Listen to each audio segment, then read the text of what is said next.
Thank you, Madam, for giving the opportunity. Madam, the Honorable Minister started while introducing the bill that this bill is being brought to protect the urban cooperative banks and the depositors. Now, my question to the Honorable Minister when she stands up to reply is that the RBI FSR report of December 2019, it says that the state-run banks account for 89.8% of frauds by value, private banks at 9.2% and foreign banks at 0.4%. This says a lot about the internal controls in the state-run banks. Now, what is the government doing? Because their hollow claim has been badly exposed by the RBI's report itself. My second question, Madam, to the Honorable Minister is when she stands up to reply.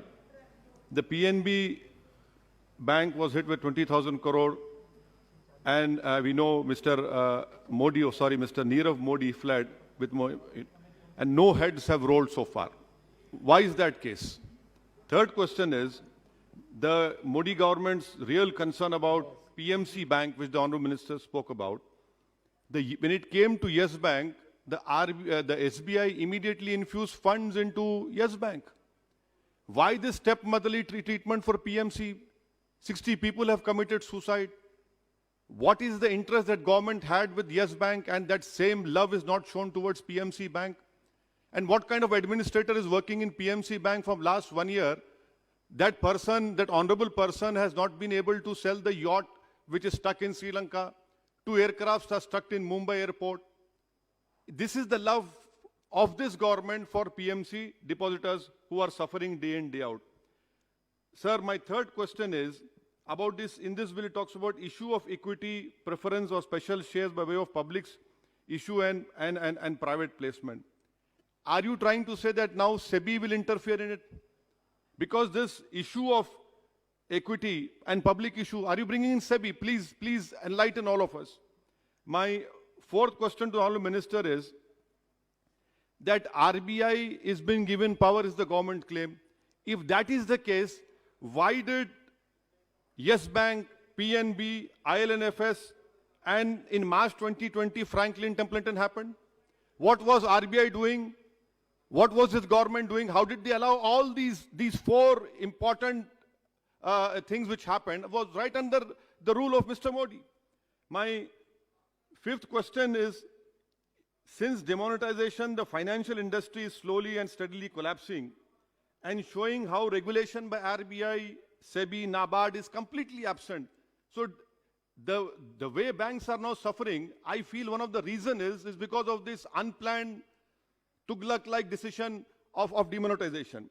Madam, sir, my sixth question is, this frauds reported by banks, which I said in the first point, about 1 lakh and above fraud has increased by 28%. Who's responsible for this? May I request the government that Bank of Maharashtra, my colleague Mr. Imtiaz Jalil, MP for Aurangabad, is right when he told me that Bank of Maharashtra should not be privatized because it is running in profit. The government should not do it.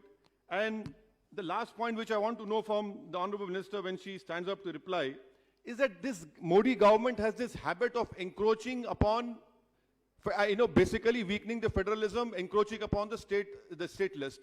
You know for a fact what is the state subject, what is the central list. Why is it that you bring such a legislation wherein, what are your designs? Why do you want to weaken the federalism of this country, which is the basic structure of the constitution? By bringing in such a legislation, sir, we know for a fact what is under the Schedule 7, Entry 32, Entry 43. The honorable members have spoken on it. I don't want to highlight on it. And my last point, sir, is that about this proportional voting rights. Now, if they buy equity shares in cooperative society, it's a known fact. 1 member, 1 vote. Are you going to overrule that? And also, isn't it a fact that the 2006 Vishwanathan Committee recommended that cooperative banks should be allowed to raise capital through non-voting shares? So these are the important points. I hope the Honorable Minister, when she stands up to reply, she will definitely reply. And for God's sake, I don't want this Honorable Minister to say that all these urban cooperative banks and Nirav Modi, Mehul Choksi, PNB, Franklin Templeton, all were act of God. No, these are not act of God. They happened because Mr. Modi is ruling the country and because of the misgovernance and the act of themselves. Thank you, sir.